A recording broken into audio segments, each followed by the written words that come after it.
दोस्तों इन्फोसिस लिमिटेड की बात करें तो स्टॉक ने एक फ्रेश लो बना दिया है। स्टॉक लगातार गिर रहा है। इसके पीछे 4-5 बड़े रीजन है जिनको एक-एक करके हम डिस्कस करेंगे। आखिर ये गिरावट क्यों हो रही है इन्फोसिस में इतनी?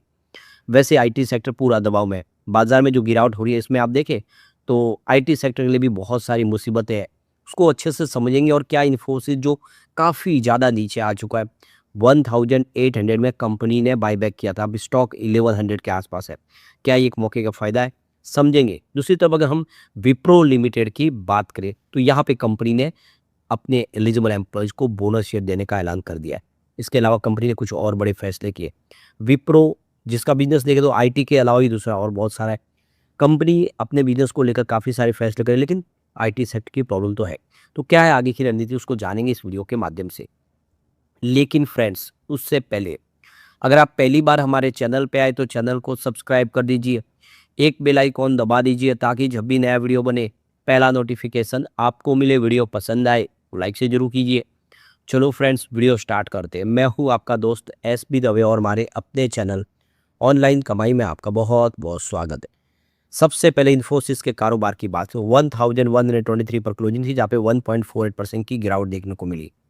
तो ये देखिए 1140 पर क्लोजिंग थी कल की और आज 1136 पर कमजोरी के साथ शुरू हुई। हल्की सी तेजी बनी 1142 का हाई भी बना लेकिन तेजी रहनी भाई। स्टॉक नीचे आ गया और सीधा 1121 का एक फ्रेश लो बना दिया 52 वीक का। तो आज नया लो बन गया है। स्टॉक बहुत ज़्यादा दबाव में दिखाई दे रहा है। आप देख ही सकते हो इसका जो हाई है वो 1728 के आसपास का जिससे स्टॉक काफ़ी नीचे आ गया। फिलहाल मार्केट कैप भी गिर के 4.66 लाख करोड़ तक आ गया। इसका पी रेशियो 15.72 का है और डिविडेंड कंपनी देती है 4.27% का। तो ये देखो कि इन्फोसिस से लेकर टीसीएस तक इन शेयरों में भारी गिरावट हो रही है। इसके पीछे 5 बड़े रीजन है जिसकी वजह से ये माहौल देखे तो पूरा बिगड़ा हुआ दिखाई दे रहा है। तो जो पहला रीजन निकल के आ रहा है वो है ओपन एआई जो इंटरप्राइजेस एआई डेवलपमेंट जो इस समय जो डिस्टर्ब हो रहा है उसकी वजह से।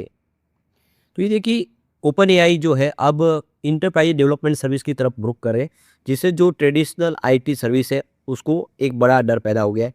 लॉन्ग टर्म में आप देखें इसके लिए कुछ प्रॉब्लम क्रिएट हो सकती है। दूसरी एक जो बड़ी प्रॉब्लम क्रिएट हो गई वो है एआई। जो एआई अब शिफ्ट हो गया है टूल्स की तरफ, टूल्स टू एजुकेशन और डिलीवरी की तरफ। तो आर्टिफिशियल इंटेलिजेंस इनके बिजनेस को खाना शुरू कर चुके हैं। अब बहुत सारे जो काम जो पहले एआई के माध्यम से होते वो अब जो आईटी सेक्टर का था वो सब एआई करने लगे। यानी जो आप देख सकते हो कि बहुत सारे ऐसे काम जो लोगों के द्वारा किए जाते हैं अब वो सारे के सारे एआई कर रहा है। थर्ड यहाँ पे देखें तो AI automation drive fears of revenue deflation. तो एआई की वजह से देखें तो आने वाले समय आईटी सेक्टर का रिवेन्यू और गिर सकता है। एआई इनके बिजनेस को कम करा धीरे धीरे तो आने वाले समय स्थिति कमजोर हो सकती है। इसके अलावा देखें तो चौथा रीजन है कि जब ग्लोबल लेवल पे देखें तो टेक कंपनियों में काफ़ी ज़्यादा बिकवाली देखने को मिल रही है। और आप देख सकते हो कि काफ़ी सारे रिस्क इस समय इस सेक्टर को दिखाई दे रहे हैं। जियोपॉलिटिकल जो टेंशन मैक्रो अनसर्टेनिटी की वजह से इस सेक्टर में बिकवाली का दबाव बन गया है। जो फिफ्थ रीज़न है यहाँ पे देख सकते हो कि जो ग्रोथ है वो काफ़ी स्लो हो गई है लेकिन जो वैल्यूएशन अभी भी एक्सपेंसिव लग रही है। यानी आईटी कंपनियों की जो वैल्यूएशन अभी भी देखें ग्लोबल डिमांड के हिसाब से देखें तो हाई है और इसी वजह से भी लोगों को लगता है कि यहाँ पे आने वाले समय दबाव की स्थिति बनेगी। यहाँ पे डी रेटिंग की जा रही है सेक्टर को लेकर। तो ये सारे रीज़न बन रहे हैं जिसकी वजह से इन्फोसिस जैसे शेयरों में भारी गिरावट का माहौल बना हुआ है। इसके अलावा देखें तो यहाँ पे जो अमेरिकी सीपीआई डेटा आने वाला है जिससे ये संकेत दिया गया कि फेडरल रिजर्व आगे ब्याज दरों पर क्या फैसले लेंगे। अगर ब्याज दरें ऊँची रहती है तो मंदी का खतरा बढ़ जाएगा। कंपनियाँ जो टेक्नोलॉजी पर खर्च घटा सकती है इसका नुकसान भारतीय आईटी कंपनियों को होता हुआ दिखाई देगा। इसके अलावा कच्चे तेल की कीमतों में उछाल से भी महंगाई का खतरा बढ़ना है। तो ये भी आईटी सेक्टर के लिए दबाव की स्थिति बन सकती है। अब देखना होगा कि क्या होता है इसमें। फिलहाल यहाँ पे शेयर होल्डिंग बढ़ने से प्रमोटर की होल्डिंग यहाँ पे डिक्रीज हुई। आप देखिए 14.52% होल्डिंग थी जो घट के 14.38% हुई मार्च में। एफआई ने भी अपनी होल्डिंग डिक्रीज किया। 30.27% होल्डिंग थी जो घटा के 28.45% कर लिया मार्च में। और एफआई की संख्या भी डिक्रीज हुई है। पहले 1706 थे जो घट के अब 1650 पर आ गए। म्यूचुअल फंड ने लेकिन होल्डिंग इंक्रीज की है। 22.12% होल्डिंग थी जो बढ़ के 23.50% हुई है मार्च में। लेकिन इनकी संख्या कम हुई है। पहले 45 थे घट के अब 44 हो गया। इसके अलावा जो इंडिया के इंस्टीट्यूशनल इन्वेस्टर उन्होंने भी अपनी होल्डिंग बढ़ा दी है। 71.55% होल्डिंग थी। देख सकते हो कि पहले दिसंबर में जो मार्च में 17.84%। तो इंडिया के जो फंड हाउस अभी भी भरोसा करे इन्फोसिस पे, एफआई का भरोसा नहीं। लेकिन स्टॉक बहुत ज़्यादा फेयर वैल्यू पे आ गया तो आने वाले समय उम्मीद है कि यहाँ से बेहतर कर सकता है।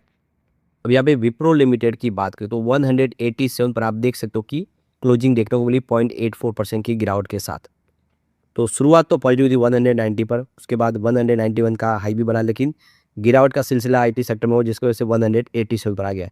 अब ये भी स्टॉक अपने 52 वीक के लो पर ही है, देखिए 186 का लो बना हुआ है और आज 187 के आसपास। तो आप क्लियर देख सकते हो कि स्टॉक बिल्कुल अपने निचले लेवल पर है, जबकि 52 वीक का जो हाई है वो 273 का है। तो स्टॉक यहाँ पर दबाव में है। फिलहाल मार्केट कैप 1.97 लाख करोड़ के आसपास आ गया है। पी रेशियोज का 14.96 का, जो नहीं पीआर कंपनी की तुलना में काफ़ी कम है, तो एक अच्छी बात है। डिविडेंड भी 5.85% का पे आउट करती है कंपनी। अब यहाँ पे विप्रो के एम्प्लॉयज़ के लिए एक बड़ी गुड न्यूज़ निकल के आ रही है। कंपनी ने यहाँ पे 26,69,612 इक्विटी शेयर जारी कर दिए उन एम्प्लॉयज़ के लिए जिन्होंने अपने गोल को अचीव किया और उन्होंने जिन्होंने ऑप्शन प्लान मई 2023 जो 13/2026 के तहत यहाँ पे जो एलिजिबल थे उन सबको ये शेयर अलॉट किए जा रहे हैं। तो विप्रो लिमिटेड की तरफ से के तो यहाँ पे देख सकते हो 13 मई 2026 को ESOP स्कीम जो है एम्प्लॉय स्टॉक ऑप्शन प्लान, उसके तहत नए शेयर जारी कर दिए। तो ये क्लियरली देख सकते हो कि जो भी एम्प्लॉय जिन्होंने अपने गोल को अचीव किया, जो उनको टारगेट को पूरा कर दिया, उनको बोनस के रूप में शेयर कंपनी दे रही है। तो ये बहुत अच्छी बात है। कंपनी लगातार विप्रो ऐसे ही शेयर बांटती है। तो ये अलग अलग स्कीम के तहत शेयर अलॉट किए गए एम्प्लॉयज़ को। तो देख सकते हो कि ADS restricted stock unit plan है 2004, जिसके तहत यहाँ पे 14,89,948 शेयर अलॉट किए गए। इसके अलावा रेस्ट्रिक्टेड स्टॉक प्लान जो है 2007, इसके तहत 5,02,241 इक्विटी शेयर जारी किए गए। इसके अलावा employ stock option performance stock unit जो और रेस्ट्रिक्टेड स्टॉक प्लान जो है 2024 के तहत 6,77,423 शेयर जारी किए गए। ये कुल मिला के जो शेयर है वो 26,69,612 एम्प्लॉयज़ को जारी किए गए। तो लगातार आप देखें इस वजह से विप्रो अपने एम्प्लॉयज़ को शेयर जारी करती है। बहुत अच्छी गुड न्यूज़ है। और अब बाजार की स्थिति देख के एम्प्लॉयज़ को तो फ़ायदा हुआ है, लेकिन शेयर होल्डरों को काफ़ी नुकसान हुआ, क्योंकि जिन्होंने भी IT शेयर में निवेश किया उनको भारी नुकसान हो रहा है। अब यहाँ पे शेयर होल्डिंग पैटर्न देखिए तो प्रमोटर की होल्डिंग यहाँ पे डिक्रीज हुई है। आप देखिए 72.63% की होल्डिंग थी, जो हल्की सी घट के 72.62% पर आ गई है। लेकिन FI और FPI ने यहाँ पे होल्डिंग इंक्रीज की। 8.22% होल्डिंग थी दिसंबर क्वार्टर में, जो मार्च में 8.32% हो चुके। यानी इन्फोसिस पे भरोसा नहीं है, लेकिन विप्रो पे भरोसा है फॉरेन इन्वेस्टर का, उन्होंने निवेश किया हुआ है। लेकिन यहाँ पे संख्या उनकी कुछ कम हुई। अब देखिए पहले 974 थे, जो घट के 937 के आसपास आ गए मार्च में। बात करें म्यूचुअल फंड की तो उन्होंने भी अपनी होल्डिंग डिक्रीज की। 4.87% की 86% की होल्डिंग थी, इस समय जो 4.31% पर आ गई है। उनकी संख्या भी घटी है, पहले 34 थे जो घट के मार्च में 33 पर आ गए। इसके अलावा इंस्टीट्यूशनल इन्वेस्टर है, उन्होंने अपनी होल्डिंग डिक्रीज किया। 18.86% की होल्डिंग थी दिसंबर क्वार्टर में, जो मार्च में 18.66% हो गई है।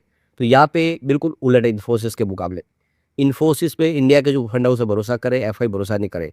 लेकिन विप्रो पे FI का तो भरोसा है, इंडिया के फंड हाउस का भरोसा नहीं है। लेकिन कुल मिला के दोनों अपने 52 वीक के लो पर है और बाजार संभलेगा तो यहाँ पे तेजी की संभावना बन सकती है। थोड़ा वेट यहाँ पे किया जा सकता है।